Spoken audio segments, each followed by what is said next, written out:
Hola y bienvenidos a este nuevo video preclase sobre sistemas digitales. Anteriormente comentamos un poco sobre los flip-flop y mostramos de que su salida ya no solo dependía de su entrada como en el caso de las puertas lógicas, sino que también dependía de su estado interno y también va a depender de otra entrada que nosotros vamos a denominar la entrada de reloj. ¿Qué es la entrada de reloj? La entrada de reloj es básicamente una entrada que le dice al flip-flop cuándo debe cambiar su salida o cuándo debe conmutar.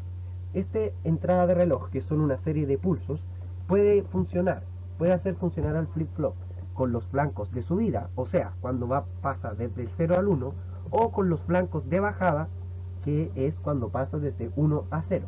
¿Y cómo lo podemos identificar? Bueno, pues cuando el flip-flop tiene en su entrada directamente conectado el clock, sin la pelotita, es porque funciona con los flancos de subida. Y si tiene la pelotita, que representa una negación, funciona con los flancos de bajada.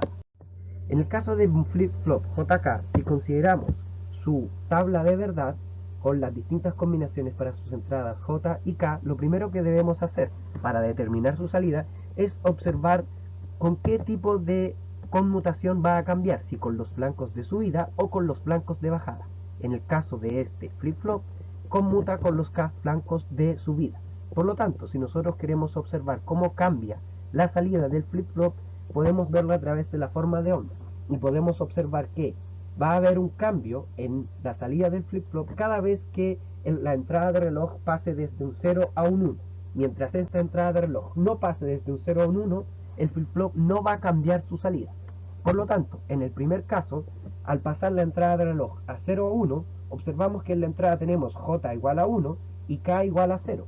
Y por lo tanto, la salida del flip-flop, según su tabla de verdad, va a ser 1 para Q y 0 para Q negado.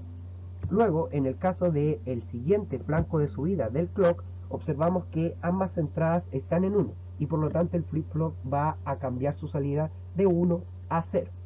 Para el siguiente flanco de subida tenemos que la entrada nuevamente es 1 y 0 y por lo tanto la salida vuelve a cambiar a 1, y para el último caso tenemos que ambas entradas son 0 y por lo tanto su salida no cambia.